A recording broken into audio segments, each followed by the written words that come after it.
आप सभी का स्वागत है चंद्रशेखर मैथ्स क्लासेस में। आज हम आप लोग के सामने कक्षा 10वीं के प्रश्न बैंक 2023-24 का दो चरों का रैखिक समीकरण अध्याय 2 का सही विकल्प चुनकर लिखिए, उसको लेकर आए हैं। आइए इसको हल करेंगे।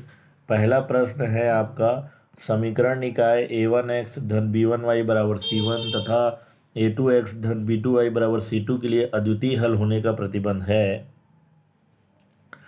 तो यहाँ पहला दिया है a1/a2 बराबर नहीं है b1/b2। दूसरा है a1/a2 बराबर b1/b2 बराबर नहीं है c1/c2। तीसरा है a1/a2 बराबर b1/b2 बराबर c1/c2। इनमें से कोई हल नहीं।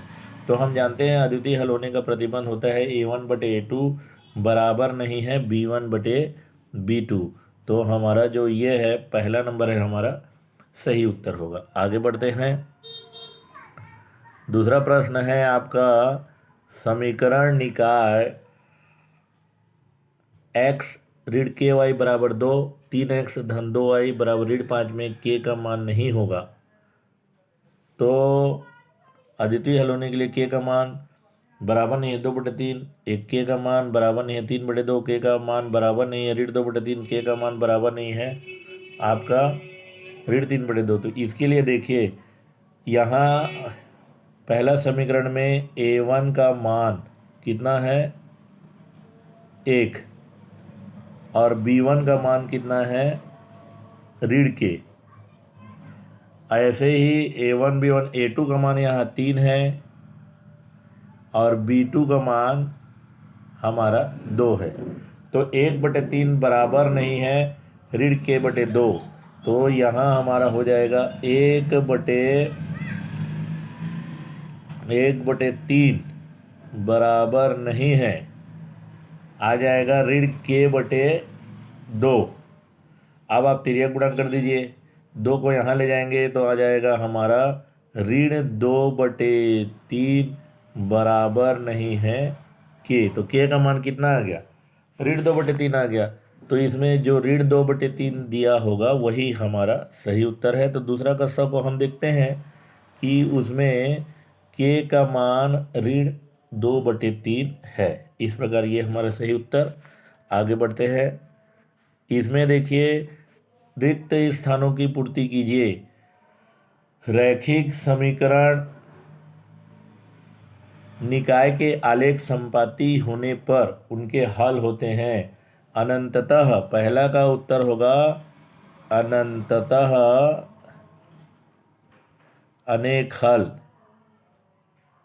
पहला वाले का उत्तर जो हो जाएगा, जब रैखिक समीकरण निकाय के आलेख संपाती होते हैं तो उनके जो हल होते हैं अनेक हल होते हैं। फिर दूसरा प्रश्न में देखिए, दूसरा है रैखिक समीकरण निकाय के आलेख एक बिंदु पर प्रतिच्छेद करते हैं तो उनके हल क्या होंगे। तो उनका हल जो होगा, उनके रैखिक समीकरण निकाय के आलेख एक बिंदु पर प्रतिच्छेद करती हैं तो उनके अद्वितीय हल होते हैं। अद्वितीय अद्वितीय जब रैखिक समीकरण निकाय के आलेख एक बिंदु पर प्रतिच्छेद करते हैं तो अद्वितीय हल होते हैं। उनका दो मान निकलता है x और y का। उसके बाद आगे बढ़ते हैं हम लोग तीसरा में, यदि किसी रैखिक समीकरण निकाय का कोई भी हल नहीं है तब उनका आलेख क्या होगा। यदि किसी रैखिक समीकरण निकाय के कोई भी हल नहीं है तो उनका जो आलेख होगा वो दो समांतर रेखाएं होगा। दो, तीसरा का उत्तर है दो समांतर रेखाएं या समांतर रेखाएं होंगी। और आगे बढ़ते हैं हम।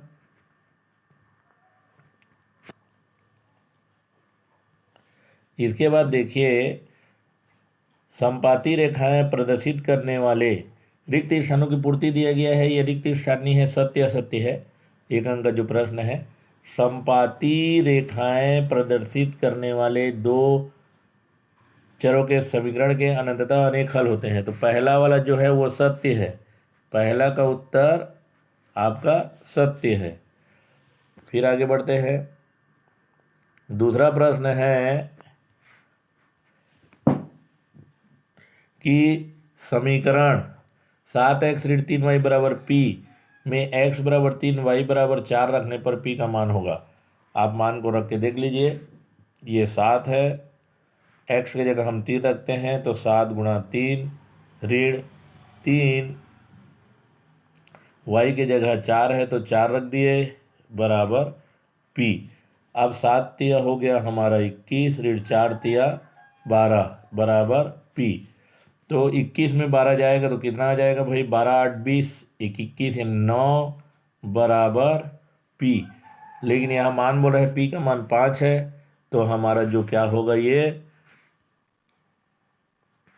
ये हमारा असत्य हो जाएगा। दूसरा का उत्तर असत्य। फिर उसके बाद और आगे बढ़ते हैं। इसमें अगला प्रश्न देखिए, समीकरण निकाय